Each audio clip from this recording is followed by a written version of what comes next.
August 1943. New York Harbor. They expected Chain's spittle a theater of revenge. Instead, orderly MPs coffee on the pier, a skyline untouched by war.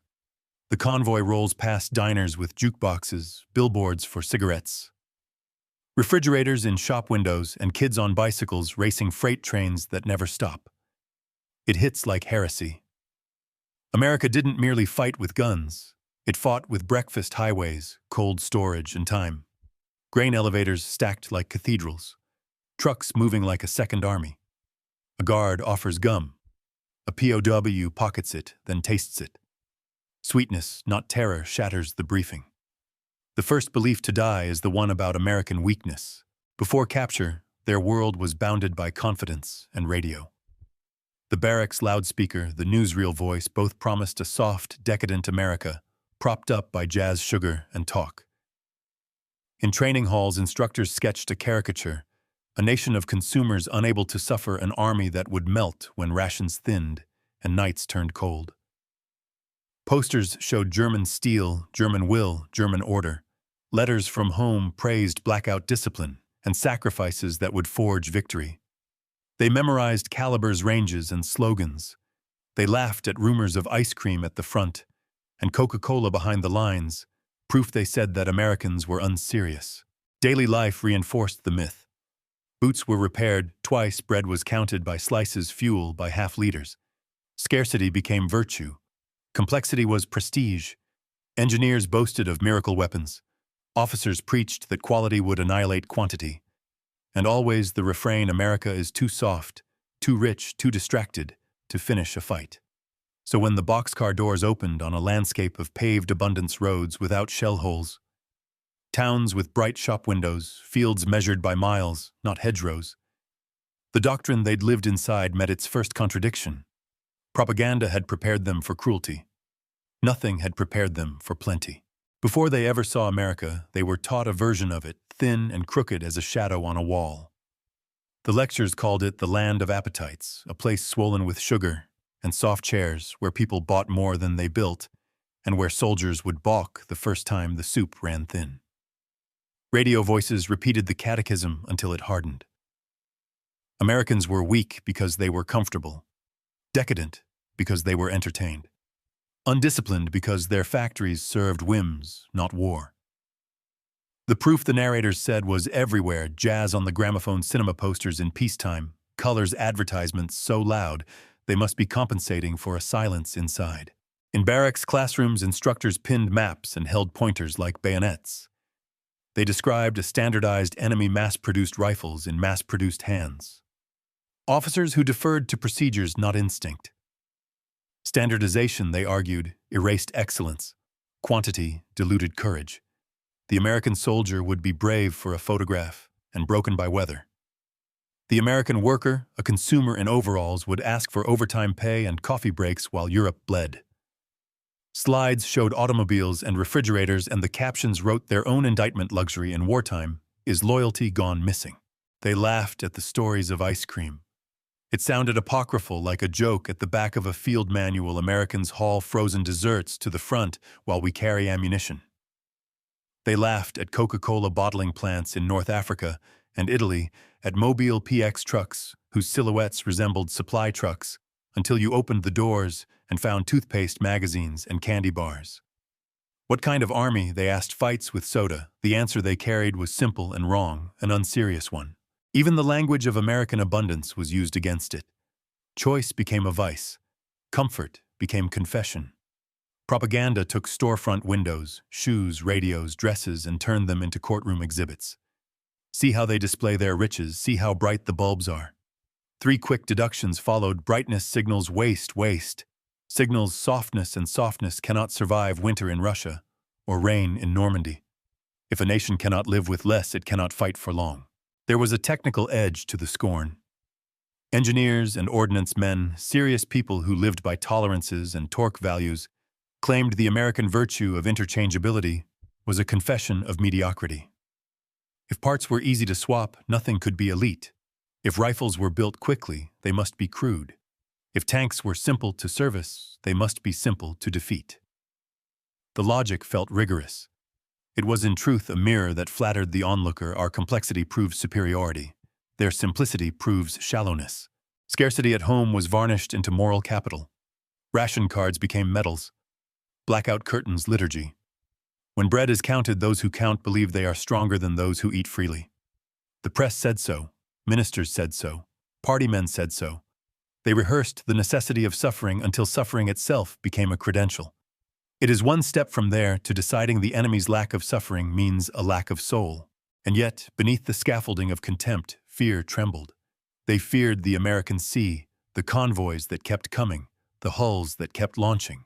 They feared the formlessness of an economy that could turn on a dime because formlessness is hard to target. The response was to rename fear as ridicule. Call the supply chain shopping and you can laugh at it. Call organized leisure decadence and you can avoid asking why your own rail yards keep stalling. So they laughed at gum, at swing music, at baseball scores broadcast like weather.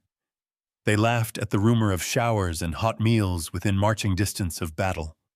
They laughed because laughter was a ration too issued nightly to keep dread from spreading.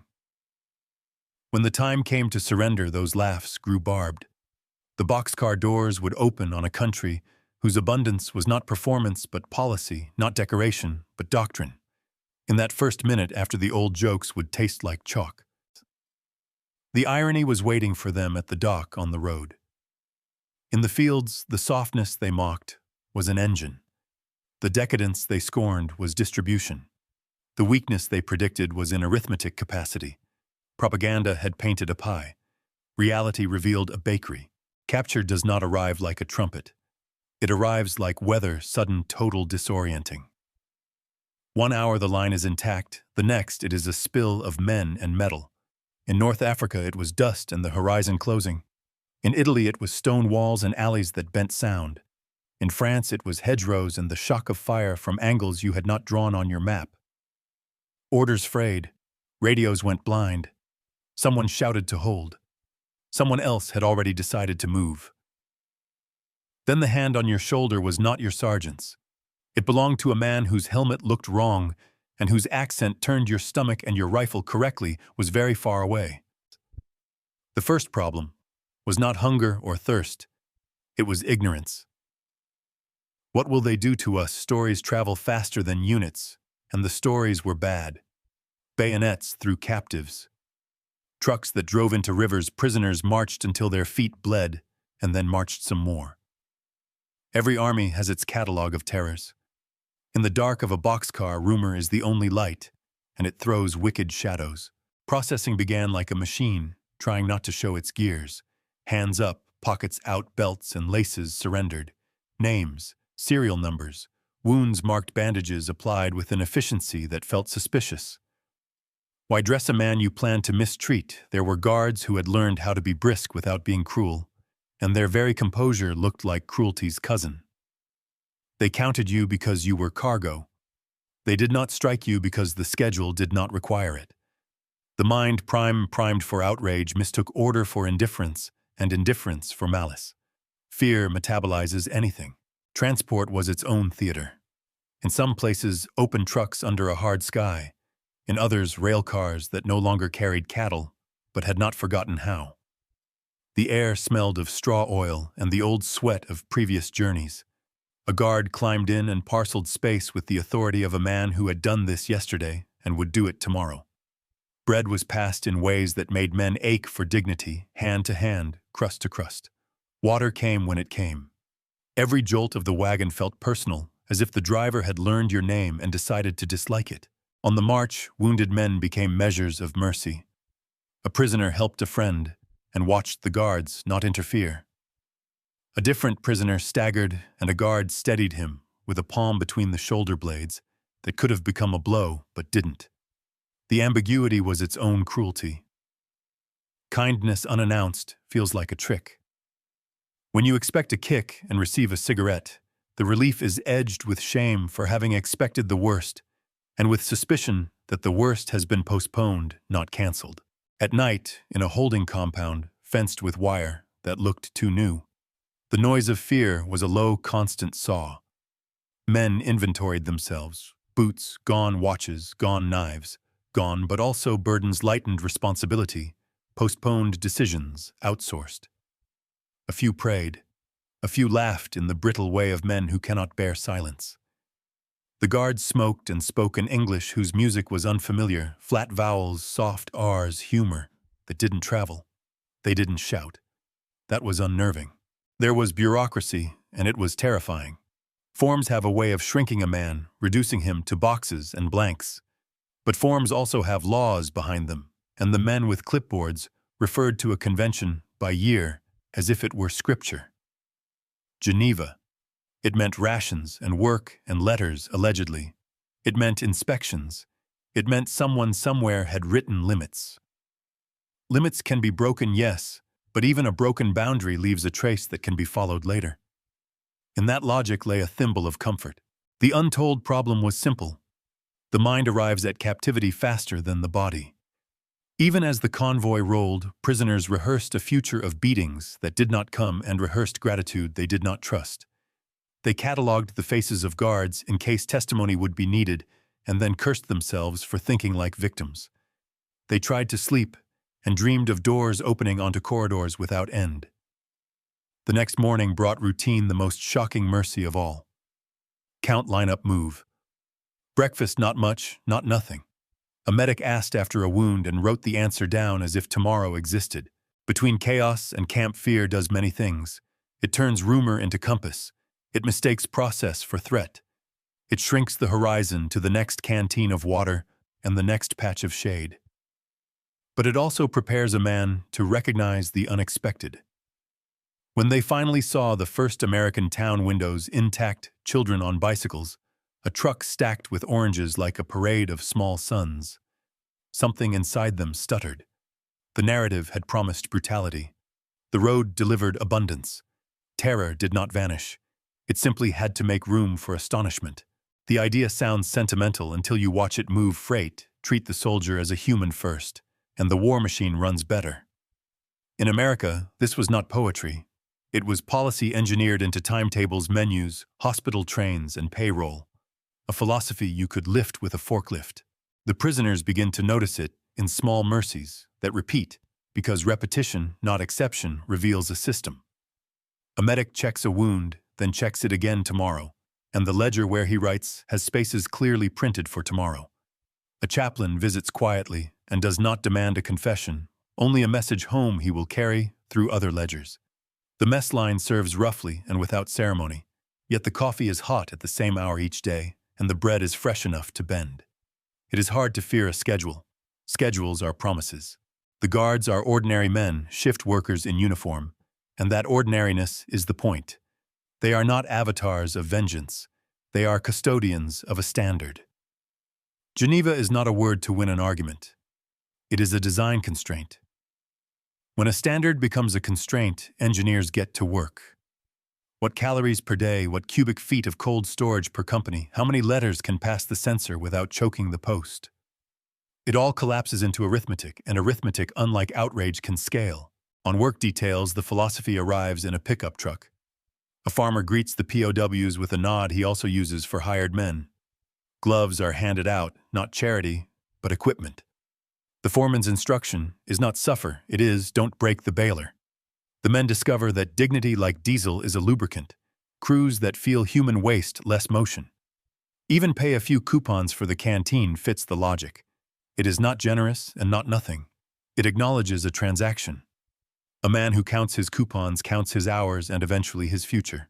The Red Cross inspections, dreaded at first as theater, reveal themselves as audits that keep the machine honest. Thermometers in kitchens, scales in warehouses, questions about parcels and medical supplies. Boxes ticked because the boxes matter. The prisoners learn that a warehouse with a thermometer is not a warehouse. It is a promise of milk that will not sour and meat that will arrive as meat, not as rumor. Cold becomes a commodity made, stored, moved, delivered like courage. What shocks them most is not kindness, but its indifference to mood. In a country at war, kindness is built into systems that do not wake up angry. The laundry turns regardless of headlines. The rail spur pushes boxcars to the camp, even on days when the papers smell of catastrophe.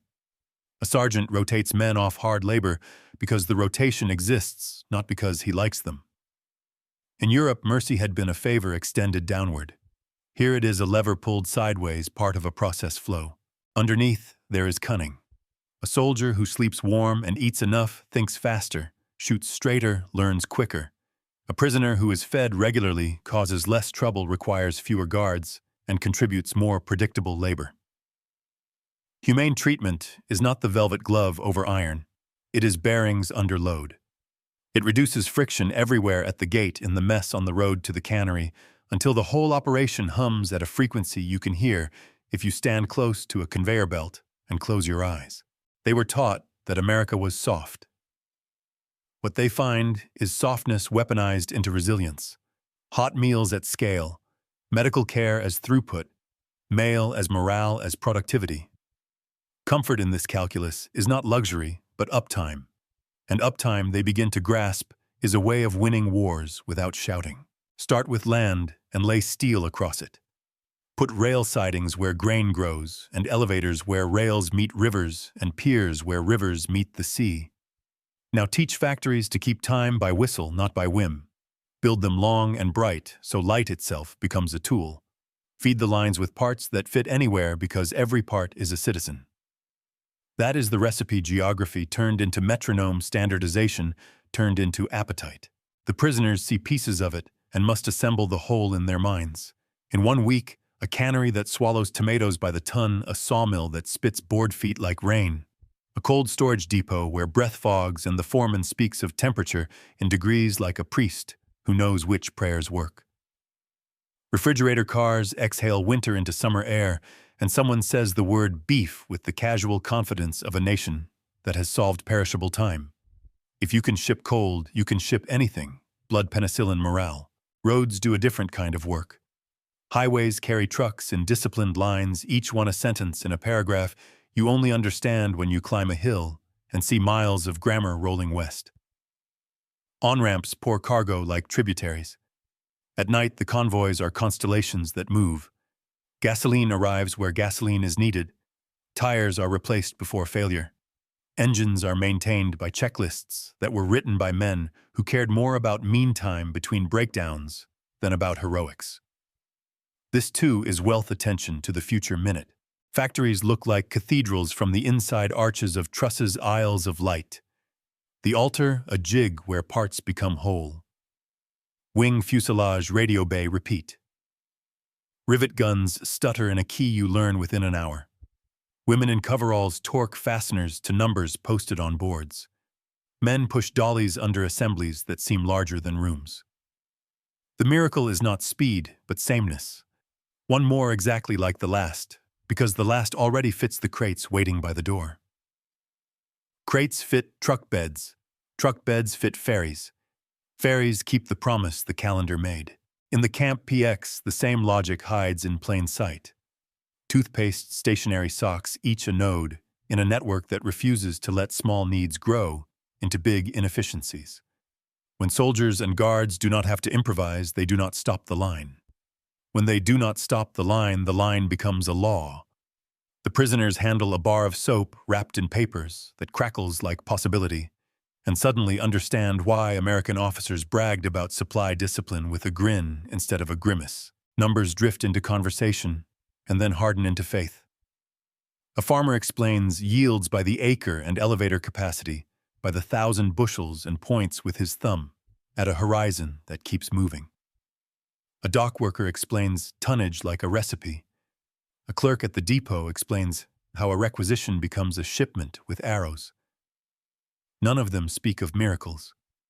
They speak of enough. Enough trucks, enough cranes, enough shifts, enough ice. Enough is not an adjective here. It is inventory. Maintenance is the invisible grace. Tractors are serviced on schedule. The camp generator gets its oil changed on the day the logbook says, not the day it begs. A guard jokes that Americans don't do perfect, they do plenty. And the line laughs because the line knows the punchline plenty survives contact. A perfect machine breaks when the one perfect bearing fails. A good enough fleet can cannibalize and continue. Interchangeability isn't mediocrity. It is immortality at scale. Back at the barracks, the prisoners stack these observations like pallets and realize the secret sauce is not a secret. It is decision after decision in favor of flow foods that ship parts, that swap roads, that forgive factories, that repeat cold, that travels paperwork, that routes. A nation that organizes its convenience organizes its war. And when convenience is moralized, when feeding men well is called right as well as efficient, the engine acquires a second fuel. What they mocked as decadence had a bill of lading. What they called weakness came with a maintenance schedule. What they hoped would crack under strain was designed to be replaced before it did. The abundance was not accidental. It was engineered down to the bolt, the gasket, the calendar square, the ice in a railcar, humming through July. They left the holding yard before dawn, when the world is all silhouettes and rumor. Trucks idled under a sky with just enough stars to count how long each engine had been running. The MPs worked by checklist headcount cuffs off hands, visible canteens, checked a last look at bandages. Then the column rolled onto a paved road that felt smoother than any promise they had been given. The prisoners wedged their knees against wooden benches and found a rhythm in the truck's springs up down the punctuation of every bridge seam. At first there was nothing to see but the road, and even that said something: straight-crowned, guttered, marked with paint that hadn't peeled. Ditches, tidy culverts where you expected them. Fence posts marched like platoons. Farms arrived as if an architect had plotted them: white houses, red barns, grain silos that pinched the sky into neat cylinders. The men watched for rubble by habit and found none.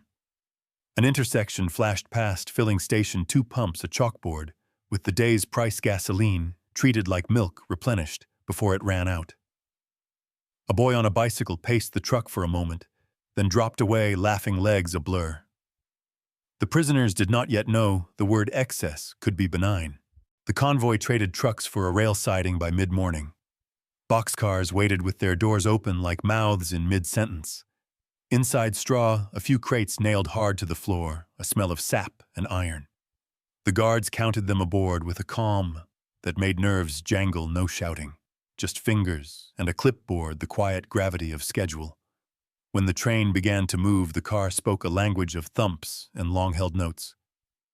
Through the open door, they saw a town-wake bakery windows, misted from ovens, men in caps rolling up the fronts of shops, a woman sweeping a stoop with one hand and waving away a dog with the other. War felt far enough away to be a rumor someone insisted upon because they were paid to. Long miles taught a geography of systems. Freight yards spilled into rivers of tracks, each switch a decision what the country had already made. They rattled past a billboard that shouted, "Eat more eggs," like a commandment disguised as advice. They saw a factory whose windows numbered into the hundreds, and a sign out front promising hiring 3 shifts. A guard explained, not boasting, that some plants did not sleep. The prisoners did not respond. Pride is dull in the mouth when you are moving to a place you do not choose. At a water stop in the Midwest, the train eased beside a platform where refrigerator cars were parked in a neat line. A man in a white jacket pulled open a hatch, and a gust of cold rolled out a breath from a different season. The guard said beef, and the word felt improbably heavy like a barbell of plenty. One prisoner tried to reconcile ice on the prairie with the last winter he'd known. The equation would not balance. In the afternoon, they crossed a river broad enough to hold the sky. Barges moved upstream as if the current were an opinion they respected but did not obey. Elevator towers stood at the bank like watchmen for grain. The train slowed through a city not bombed but built, and the prisoners learned to read America in materials: brick for schools, glass for offices, neon for appetite. A row of movie theaters wore marquees like smiles. The posters out front glowed with faces that did not know sirens. 2 sailors stepped from a streetcar and tipped their caps to no one in particular. The train kept time. By evening, they had left cities behind for a country that performed its competence quietly. Irrigation rigs ticked across fields. A tractor pulled 2 wagons with no drama. A county road grader gave the shoulder a single pass and moved on maintenance as confidence. The men counted silos until counting bored them, then counted water towers with town names painted in baseball script, then stopped counting entirely because the pattern itself told the story. This goes on. The last transfer was to trucks again, the kind that smear dusk into ribbons of dust. The camp rose out of trees' wire towers, a gatehouse with a clock that cared about seconds. Searchlights did not prowl. They rested like any lamp until needed. Inside order multiplied barracks in rows, a mess hall with a chimney breathing a parade ground stamped flat with feet who had learned to line up long before war. The trucks stalled were shut off, and the sudden silence was like surf receding after a wave, leaving them standing on a roadside they had crossed in a single day, and in a way they would spend months translating. They expected the trial to be cruelty. It was logistics. Roads that smoothed fear by moving it forward. Rails that turned distance into schedule. Cold that could travel. A country that met their arrival not with rage but with routine. And the routine, indifferent and relentless, was its own verdict. It did not happen in a single blow. Beliefs seldom break that way. Instead, the first crack appeared in a mess line the next morning when steam lifted off trays and the coffee smelled like a morning you could trust. Men told themselves that food was strategy, that Geneva had teeth here, that they should not be grateful. Yet gratitude crept in anyway, disguised as appetite. Bread that bent. Butter that remembered summer. Oatmeal that did not require a sermon to swallow. The body understands before the mind agrees. Work details made the fissure wider. On a county road, a truck rattled past with crates stamped with destinations in black block letters, and the prisoner watching realized the names were not codes, but assurances. Things went where they were supposed to go because space had been reserved for them. In a cannery, belts ran and did not skip. The foreman checked temperatures, not tempers. The schedule was the loudest voice in the room.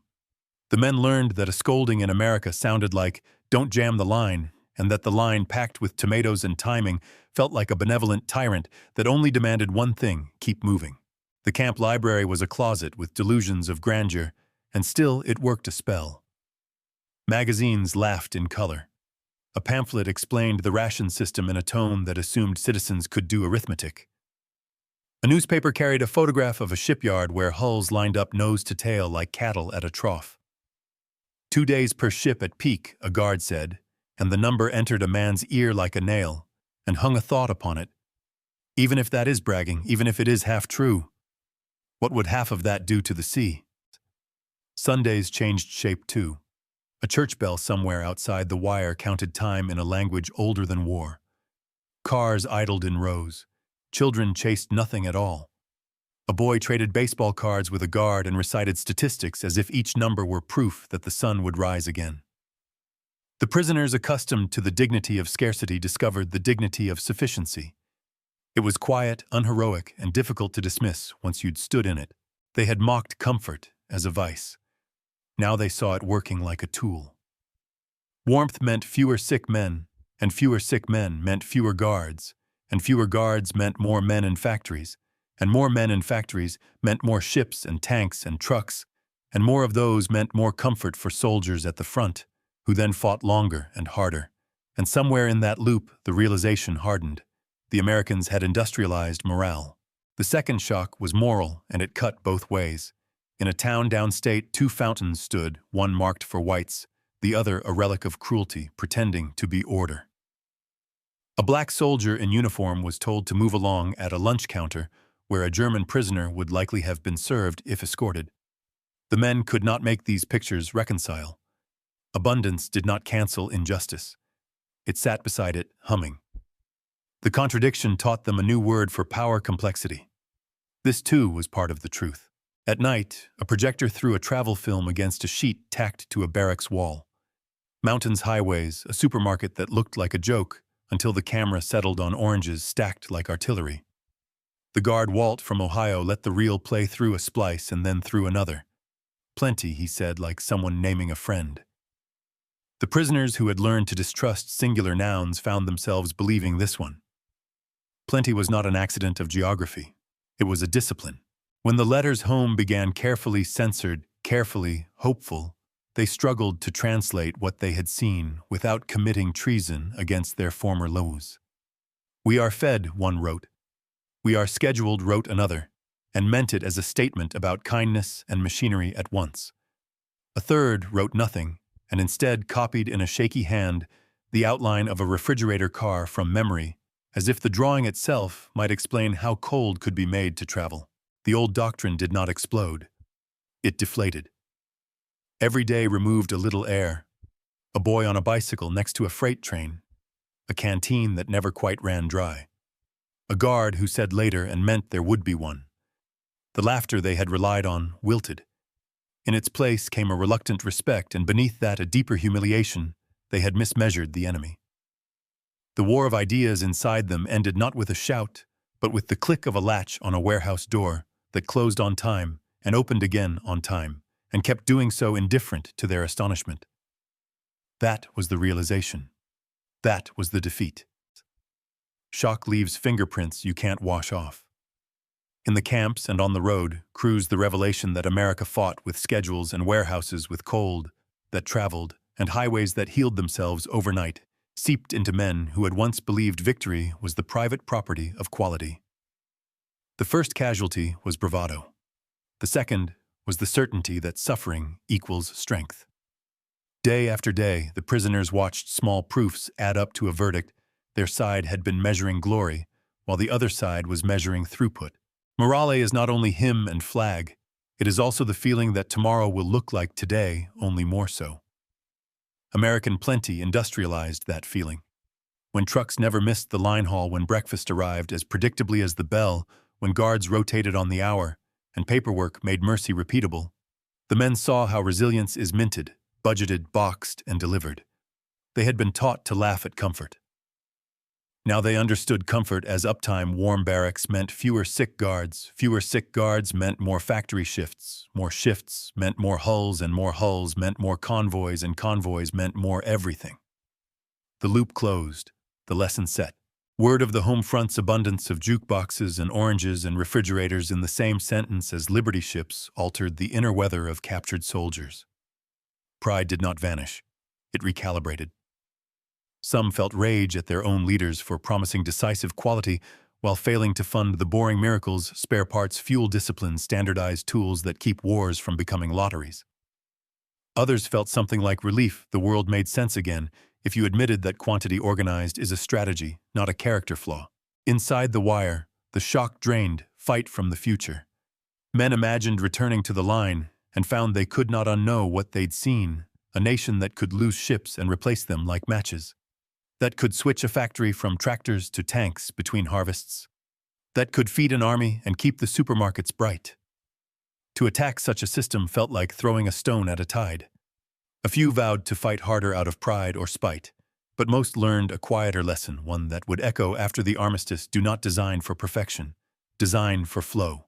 The realization reached into doctrine. The myth of the decisive weapon thinned. The reverence for exquisite tolerances faded before the humbler wisdom of parts that fit anywhere, and trucks that start cold. The POW who had worshipped at the altar of the Wunderwaffe began to respect the liturgy of inventory.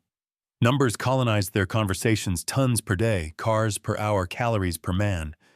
Their private metrics of greatness shifted from the heroic to the repeatable. For America, the same system that softened edges also sharpened intent. Humane treatment was not a sentimental expense. It was a force multiplier. Camps that ran on time needed fewer punishments. Work details that paid a token wage produced steadier labor. Predictable mail, home-damped despair, and riots alike. In the arithmetic of war, lowered variance is power. The prisoners, without meaning to, became auditors of that truth. By the time news filtered in, Paris, liberated, the Rhine crossed, their inner front had already fallen. The shock did not merely announce American supremacy. It exposed a comprehensive imbalance: industrial capacity married to logistics discipline, geography harnessed by roads and rails, and a civic habit of maintenance that treated the future as a daily appointment. Will alone could not bridge that gap. Courage could bloody it, but not close it. The long-term effect on spirit was not surrender. It was sobriety. They had been taught to sneer at plenty. Now they understood that plenty organized is a weapon that does not fire, it surrounds. And so the war machine rolled less a monster than a calendar: dates that arrived, deliveries that landed, promises kept at scale. Against that individual fury became a local weather event, intense, impressive, and quickly absorbed by a climate engineered to continue. Years later, when questions came and the world wanted neat morals, the answers were small and exact. We expected hate, one man wrote, and were defeated by routine. Bread arrived, another said, and with it came the understanding that they had decided on tomorrow. A third, once an engineer in Essen, offered the sentence he had rehearsed since a day beside refrigerator cars. They learned how to transport cold. We learned how to endure. Their lesson wins wars. A former U-boat machinist put it more bitterly. We believed in the perfect bearing. They believed in enough bearings. Enough is invincible. Not all testimonies praised. Some cut with two edges. They had oranges and separate fountains, a prisoner recalled, and I cannot tell you how to hold those pictures at the same time except to say that power is complicated. Even this, however, served the larger admission abundance did not make them saints, but it made them unstoppable. From the camp doctor's ledger came a quieter confession. Men gained weight, he wrote. 3 kilos 5. We called it health. It was also proof. Proof that calories like shells decide outcomes. That coffee poured at scale is a strategic asset. That sleep under a roof is a weapon you issue before dawn. And finally, a guard's joke remembered, because it wasn't one we don't do perfect, we do plenty. The POW who carried those words home found they outlived slogans about destiny and steel. In his workshop after the war, he labeled a drawer spares and felt something unclench. So the last word is not an apology or even admiration. It is an accounting entry handwritten across a margin of pride we miscounted. We counted courage and forgot cafeterias, counted heroics and forgot highways, counted craftsmanship and forgot interchangeability. We aimed at what sparkled and were drowned by what arrived on time in bulk, in crates that fit the truck, that fit the ferry, that fit the tide. When asked what the most unusual sight in America had been, when one man smiled without humor. Continuity, he said. A country that continued while it was killing us. That was the weapon. And because there was nothing left to add, he put down the pen and the ledger like the war closed exactly when it was scheduled to.